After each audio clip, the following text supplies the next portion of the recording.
Hi, welcome back to my channel. ಕೆಲಸದಿಂದ ಸುಸ್ತಾಗಿ ಬಂದೆ. ಎಲ್ಲಿ ಹುಡುಕಿದ್ರು ನನ್ನ ಹೆಂಡತಿ ಸಿಗಲೇ ಇಲ್ಲ. ನಂತರ ನಾನು ಅಣ್ಣನ ರೂಮಿನಲ್ಲಿ ನೋಡಿದೆ. ನನ್ನ ಹೆಂಡತಿ ಬೆತ್ತಲೆಯಾಗಿ ನನ್ನ ಅಣ್ಣನ ರೂಮಿನಲ್ಲಿ ಮಲಗಿದಾಳೆ.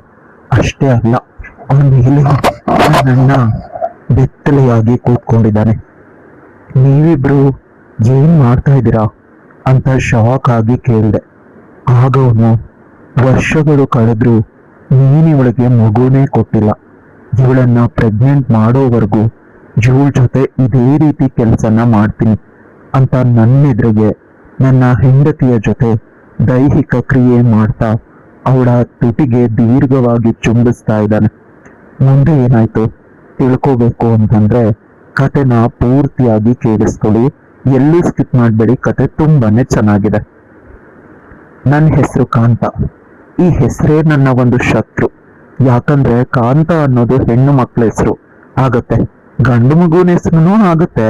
ಹೆಣ್ಮಕ್ಳ ಕಡೆ ಟೀಚರ್ ನೋಡ್ತಿದ್ರು. ನನ್ನ ಹೆಸರನ್ನ ಕರೆದು ನಂಗೆ ತುಂಬಾ ಅವಮಾನ ಆಗ್ತಿತ್ತು. ಮೊದ್ಮೊದ್ಲು ಅರ್ಥನೇ ಆಗ್ತಾ ಇರ್ಲಿಲ್ಲ. ನಂತರ ನನ್ನ ಗೆಳೆಯರು ಕೂಡ ನನ್ನನ್ನ ಅವಮಾನಿಸ್ತಾ ಇದ್ರು. ನಾನು ನನ್ನ ಅಪ್ಪ ಅಮ್ಮನಿಗೆ ಹೇಳಿದೆ, ನನ್ನ ಹೆಸರನ್ನ ಬದಲಾಯಿಸು ಅಂತ. ಅದಕ್ಕವರು, ಕಾಂತ ಅಂದ್ರೆ ದೇವರ ಹೆಸರು, ಲಕ್ಷ್ಮೀಕಾಂತ ಅನ್ನೋದು ನಿನ್ನ ಹೆಸರು, ಆದ್ರೆ ಎಲ್ರು ಕಾಂತ ಅನ್ನೋದೇ ಚೆನ್ನಾಗಿದೆ ಅಂತ ಹೇಳಿದ್ದಾರೆ, ಅದೇ ರೀತಿ ಇರು ಅಂತ ಹೇಳಿದ್ರು. ಅವರಿಗೆ ನನ್ನ ಕಷ್ಟ ಬೇಕಾಗಿರ್ಲಿಲ್ಲ, ಬದಲಿಗೆ ಅವ್ರ ಸುಖ ಬೇಕಾಗಿತ್ತು. ಅಣ್ಣನಿಗೆ ಜಾತಕದಲ್ಲಿ ಒಂದು ಸಮಸ್ಯೆ ಇದೆ, ಅದಕ್ಕಾಗಿ ಹೆಸರಿನ ಒಂದು ಅಕ್ಷರವನ್ನ ಬದಲಾಯಿಸಬೇಕು ಅಂತ ಹೇಳಿದ ತಕ್ಷಣ ಅಪ್ಪ ಅಮ್ಮ ತುಂಬಾ ಕಷ್ಟಪಟ್ಟು ತುಂಬಾ ಓಡಾಡಿ ಬಹಳ ಬೇಗ ಅವನ ಹೆಸರನ್ನ ಜಾತಕದ ಪ್ರಕಾರ ಬದಲಾಯಿಸಿದ್ರು. ಆದ್ರೆ ಒಂದೇ ಒಂದ್ ಬಾರಿ ನನ್ನ ಹೆಸರಿನ ಬಗ್ಗೆ, ನನ್ನ ವಿದ್ಯಾಭ್ಯಾಸದ ಬಗ್ಗೆ ಗಮನ ಕೊಟ್ಟಿಲ್ಲ. ಅವ್ರಿಗೆ ಅಣ್ಣನ ಮದುವೆಯಾಗಿ 6 ವರ್ಷಗಳ ನಂತರ ಹುಟ್ಟಿದ ಮಗುವಂತೆ. ಅವನು ಅಂದ್ರೆ ತುಂಬಾ ತುಂಬಾ ಇಷ್ಟ, ತುಂಬಾನೇ ಇಷ್ಟ ಪಡ್ತಾರೆ ಅವನನ್ನ.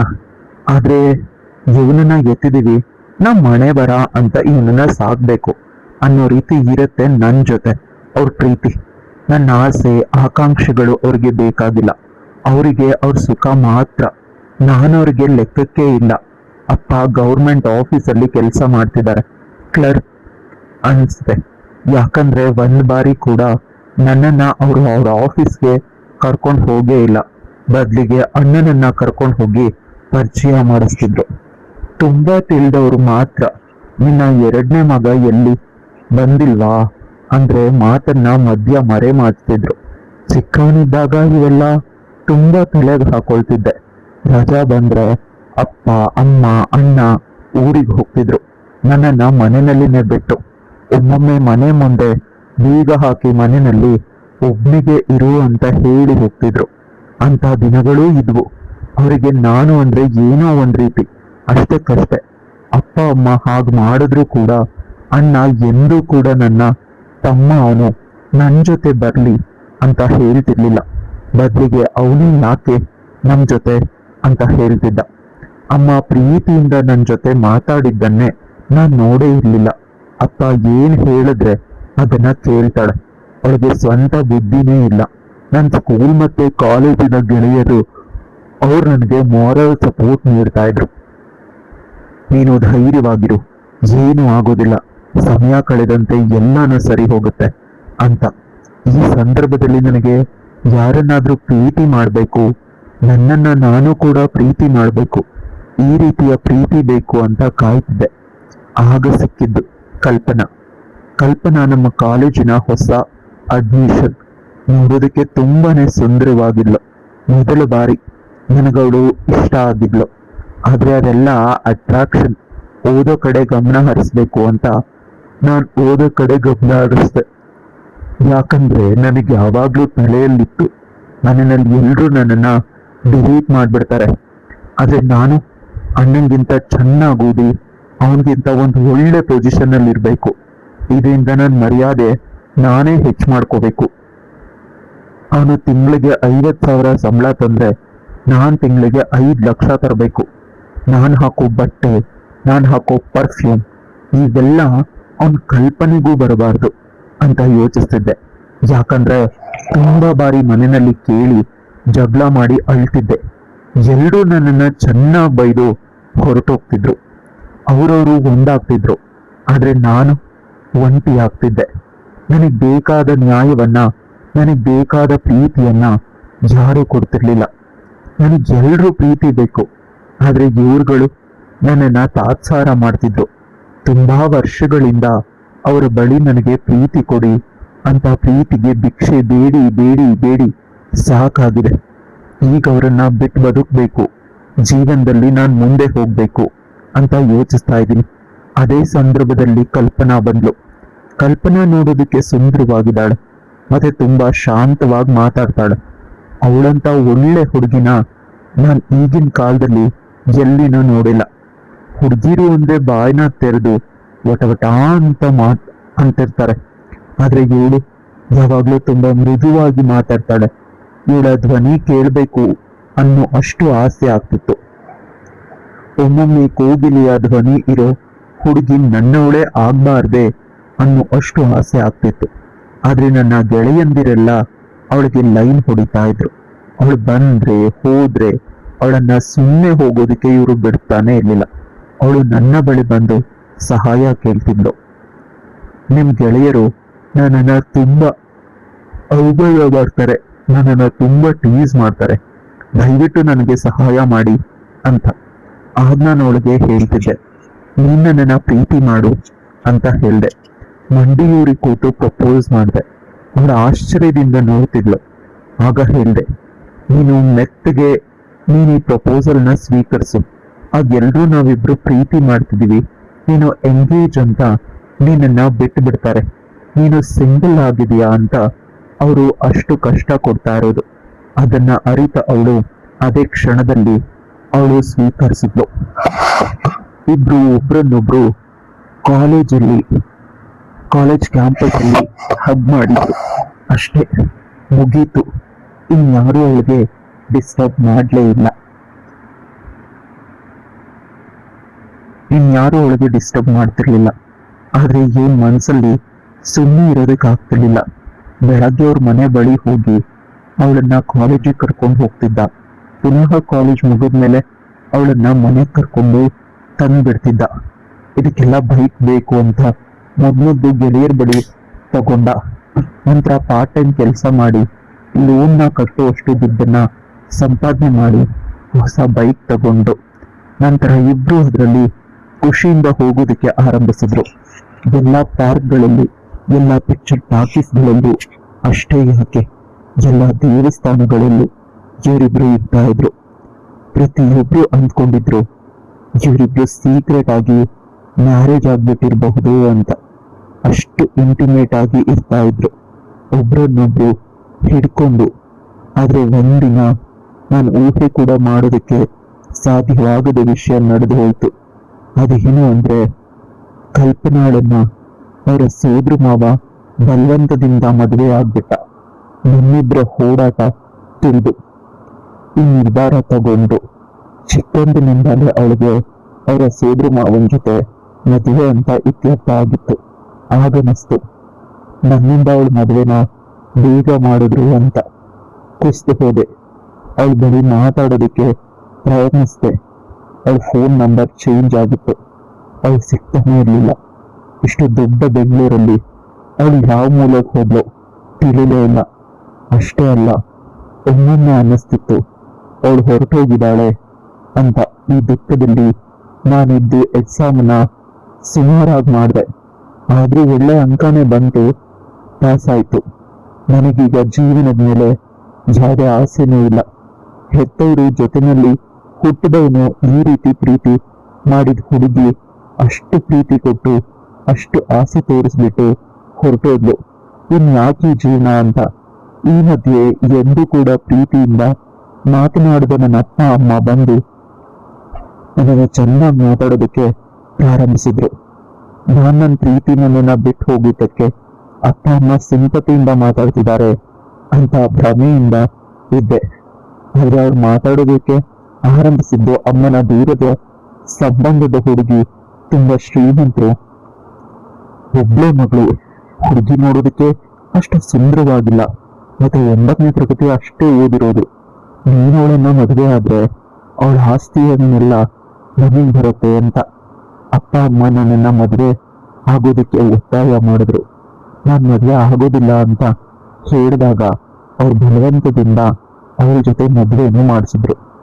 ನೀನೇನಾದ್ರೂ ಮದುವೆ ಆಗಿಲ್ಲ ಅಂತಂದ್ರೆ ನಮ್ಮ ಪಾಲಿಗೆ ನೀನಿಲ್ಲ ಅಂತ ಅಣ್ಣಂಗೆ ಮದುವೆ ಮಾಡಿಸಿ ಅವನು ದೊಡ್ಡವನು ಅಂದ್ರೆ ಅವನಿಗೆ ಈ ರೀತಿ ಹುಡುಗಿ ಜೊತೆ ಮದುವೆ ಮಾಡೋದಕ್ಕೆ ಸಾಧ್ಯನೇ ಇಲ್ಲ.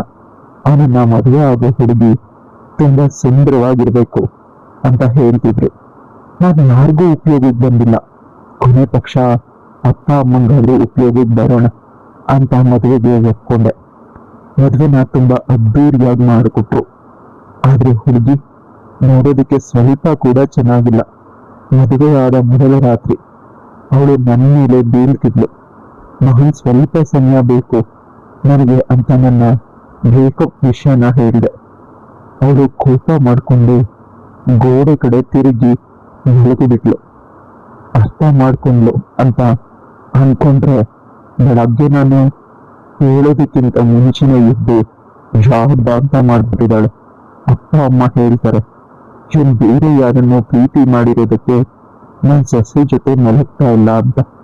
ಅಷ್ಟೇ ಅಲ್ಲ, ನೀನೇನಾದ್ರೂ ಅವ್ರ ಜೊತೆ ಮಲಗಿಲ್ಲ ಅಂತಂದ್ರೆ ಅಷ್ಟೇ ಅಂದ ಅಮ್ಮ ಜಗಳ ಮಾಡಿದಾಗ ಅಪ್ಪ ನಾನು ಹೇಳಿದ ಮಾತನ್ನ ಅರ್ಥ ಮಾಡ್ಕೊಂಡು ಅವನಿಗೆ ಸ್ವಲ್ಪ ಸಮಯ ಕೊಡು, ಹೆಣ್ಮಕ್ಳು ಅಡ್ಜಸ್ಟ್ ಆಗ್ತಾರೆ, ಆದ್ರೆ ಗಂಡು ಮಕ್ಕಳು ಬಲವಂತದಿಂದ ಸಂಸಾರ ಮಾಡೋದು ತೀರಾ ಕಷ್ಟ ಅಂತ ಹೇಳಿದ್ರು.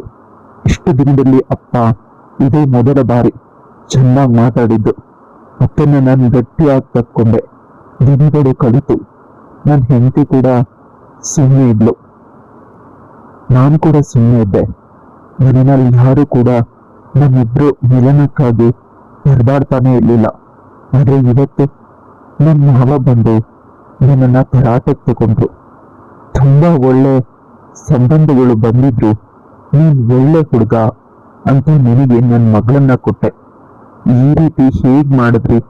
ಊರಿಗೆ ಹಬ್ಬಕ್ ಬಾ ನನ್ನ ಮಗಳನ್ನ ಕರ್ಕೊಂಡು, ಅವಳು ಒಬ್ಳೆ ಬಂದ್ರೆ ಎಲ್ರೂ ಆಡ್ಕೋತಾರೆ ಅಂತ ಹೇಳಿದ್ರು. ನೀನು ಕೂಡ ಜೊತೆನಲ್ಲಿ ಬರ್ಲೇಬೇಕು ಅಂತ ನಾನು ಒಪ್ಕೊಂಡೆ.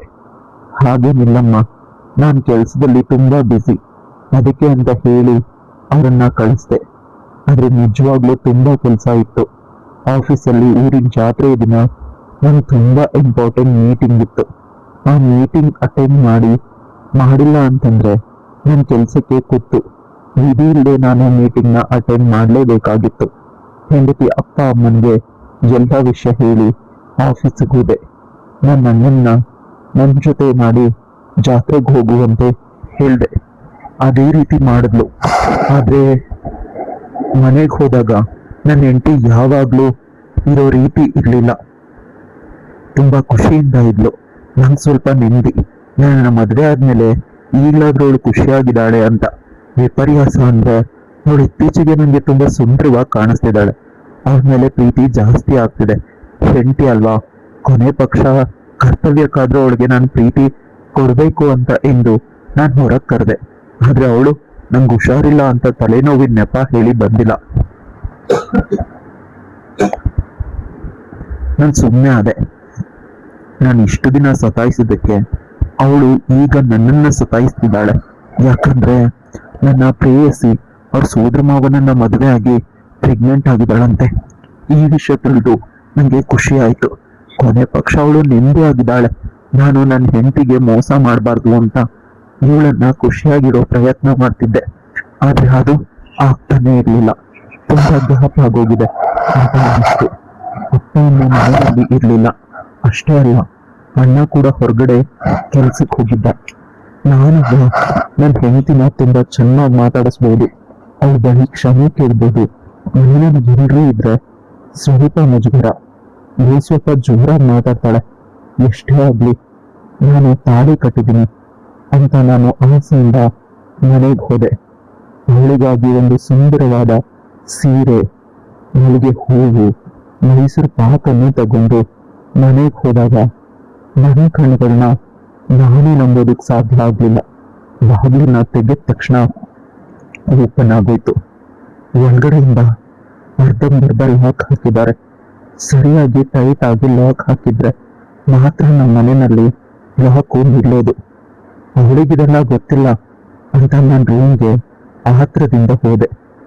ಆದ್ರೆ ರೂಮ್ ಒಳಗಡೆ ತುಂಬಾ ಜೋರಾದ ಗಂಡಸಿನ ಧ್ವನಿ ಕೇಳಿಸ್ತಾ ಇತ್ತು. ಬೆಚ್ಚಿಬಿದ್ದೆ. ಆ ಧ್ವನಿ ಯಾರ್ದು ಅಂತ ತಿಳಿದು ಅದು ನನ್ನ ಅಣ್ಣಂದು. ಇನ್ನೂ ಒಳಗೆ ಹೋದಾಗ ತಿಳಿತು ನನ್ನ ಹೆಂಡತಿ ನನ್ನ ಅಣ್ಣ ಇಬ್ರು ತುಂಬಾ ಇಂಟಿಮೆಂಟ್ ಆಗಿದ್ದಾರೆ. ನನ್ನ ಹೆಂಡತಿ ಸಂಪೂರ್ಣವಾಗಿ ಬೆತ್ತಲಾಗಿ ಹಾಸಿಗೆ ಮೇಲೆ ಮಲಗಿದ್ದಾಳೆ.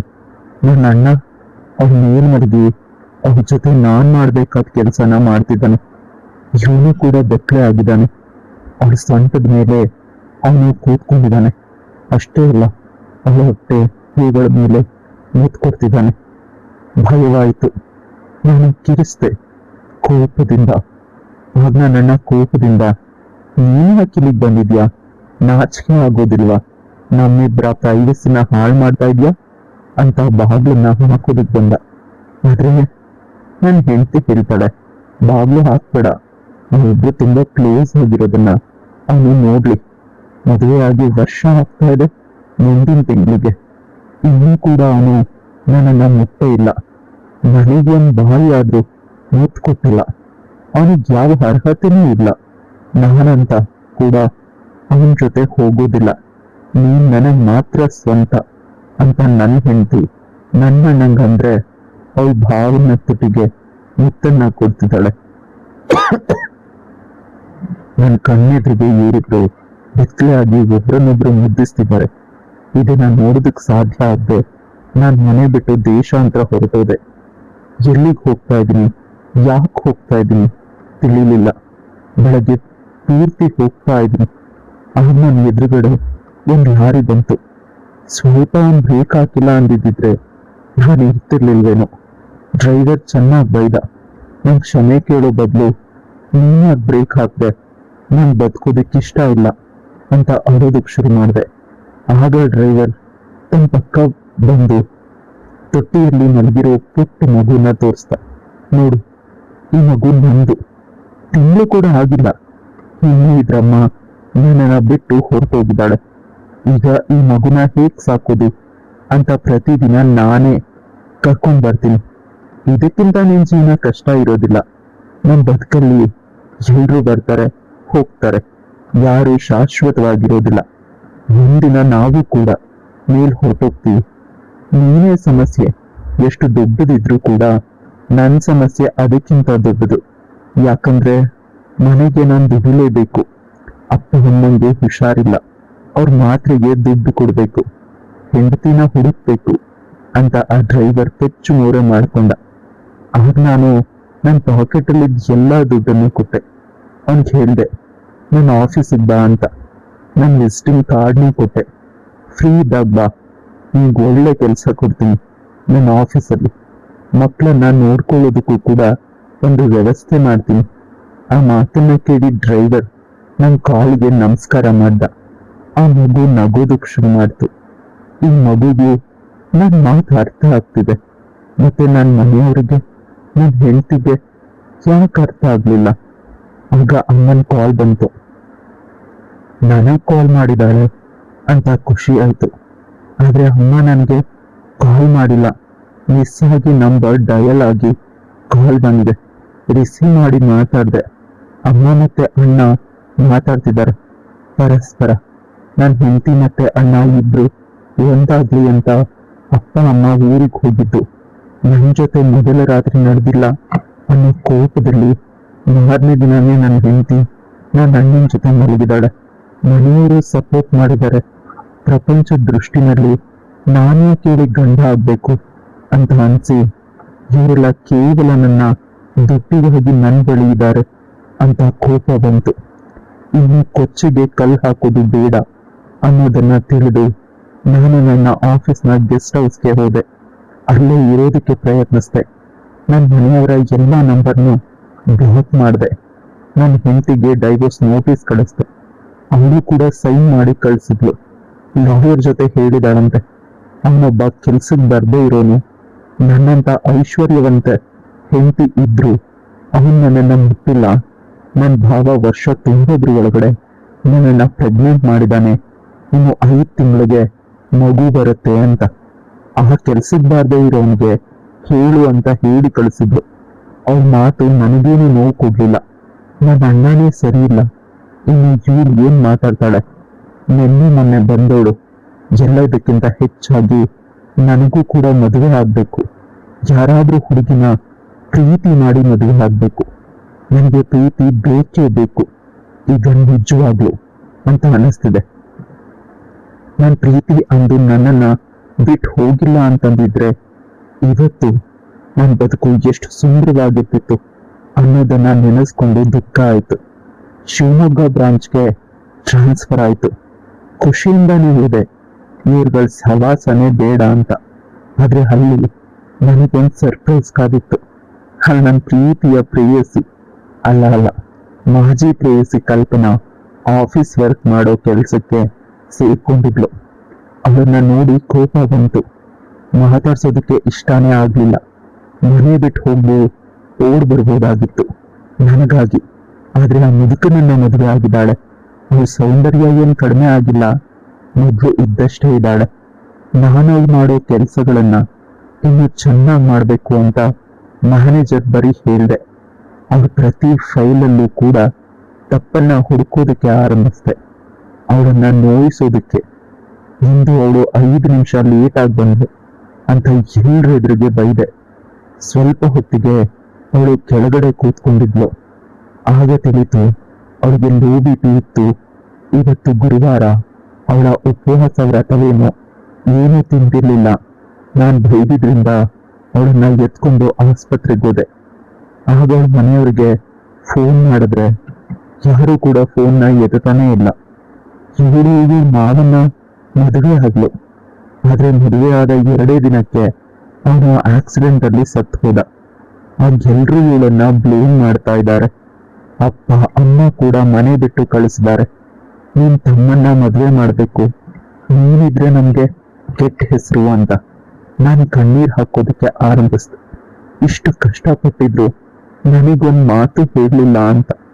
ಆಗ ನನ್ನ ಗೆಳೆಯ ಹೇಳ್ದ, ನೀನ್ ಮದ್ವೆ ಆಗಿರೋ ವಿಷಯ ತಿಳಿದು ಮತ್ತೆ ನಿನ್ನ ಡಿಸ್ಟರ್ಬ್ ಆಗ್ತೀಯಾ, ನೀನ್ ಚೆನ್ನಾಗಿರ್ಲಿ ಅಂತ ಅವಳು ತಿಳಿಸ್ಬೇಡ ಅಂತ ಆರ್ಡರ್ ಮಾಡಿದ್ಲು ಅನ್ನೋ ಮಾತು ಕೇಳಿ ನನ್ನ ಹೃದಯಕ್ಕೆ ಯಾರು ಇರಿದದ್ದು ನೋವಾಯ್ತು.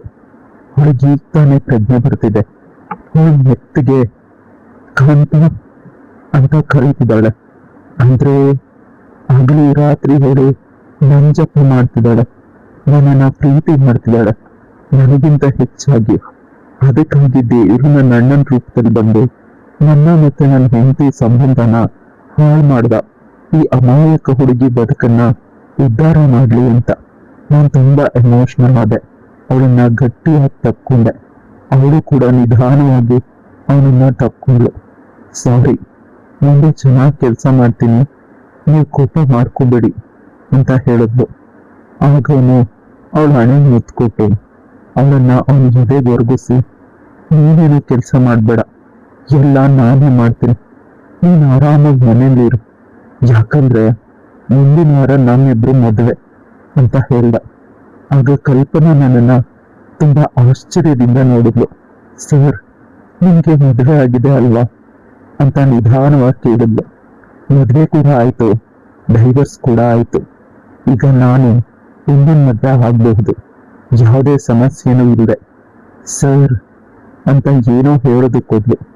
ಆಗ ಅವನು ಅವನ ತುಟಿಗಳ ಮೇಲೆ ಇವನ್ ಕೈನ ಇಟ್ಟು ಹೇಳ್ದ, ಏನು ಮಾತಾಡಬೇಡ, ರೆಸ್ಟ್ ಮಾಡು, ನಾನು ನಿನ್ನ ಎಲ್ಲೂ ಬಿಟ್ಟು ಹೋಗೋದಿಲ್ಲ, ನಿನ್ ಜೊತೆನಲ್ಲಿನೇ ಇರ್ತೀನಿ ಅಂತ ಅಲ್ಲೇ ಇದ್ದ ಚೇರಲ್ಲಿ ಕೂತ. ಅವಳ ಕೈಯನ್ನ ಗಟ್ಟಿಯಾಗಿ ಹಿಡ್ಕೊಂಡು ಅವಳು ನಿಧಾನವಾಗಿ ನಿದ್ದೆಗೆ ಜಾರಿದ್ಲು. ಆ ಮುದ್ದಾದ ಮುಖಾನ ನೋಡಿ ಇವನು ಪುನಃ ಅಂದ್ಕೊಳ್ತಿದ್ದಾನೆ, ನಾನು ಎಷ್ಟು ಅದೃಷ್ಟವಂತ, ಎಷ್ಟೊಂದು ಸುಂದರವಾದ ಹೆಂಡತಿ ನನಗ್ ಸಿಕ್ಕಿದಾಳೆ. ಒಮ್ಮೊಮ್ಮೆ ದೇವ್ರು ಎಲ್ಲ ಒಳ್ಳೇದೇ ಮಾಡ್ತಾನೆ. ನನಗೆ ಡೈವೋರ್ಸ್ ಆಗಿಲ್ಲ ಅಂತಂದಿದ್ರೆ ನಾನು ಇಲ್ಲಿವರೆಗೆ ಬರ್ತಾನೆ ಇರ್ಲಿಲ್ಲ. ಇಲ್ಲಿ ಬಂದಿಲ್ಲ ಅಂದಿದ್ರೆ ನನಗೆ ನನ್ನ ಕಲ್ಪನಾ ಸಿಗ್ತಾನೆ ಇರ್ಲಿಲ್ಲ. ಅಂತ ತುಂಬಾ ಎಮೋಷ್ನಲ್ ಆದ. ಅವಳ ಕೈನ ತನ್ನ ಕೈಗಳಿಂದ ಗಟ್ಟಿಯಾಗಿ ಹಿಡ್ಕೊಂಡ. ನಂತರ ಅವಳ ಹಣೆಗೆ ಮುತ್ತು ಕೊಟ್ಟ. ಕಥೆ ಇಲ್ಲಿ ಮುಗಿಯುತ್ತೆ. ಕಥೆ ಇಷ್ಟ ಆಗಿದ್ರೆ ಲೈಕ್, ಶೇರ್, ಕಮೆಂಟ್ ಮಾಡೋದನ್ನ ಮರಿಬೇಡಿ. ಇಂತಹ ಇನ್ನಷ್ಟು ಇಂಟ್ರೆಸ್ಟಿಂಗ್ ಕಥೆಗಳಿಗಾಗಿ ನನ್ನ ಚಾನಲ್ನ ಸಬ್ಸ್ಕ್ರೈಬ್ ಮಾಡ್ಕೊಳ್ಳಿ.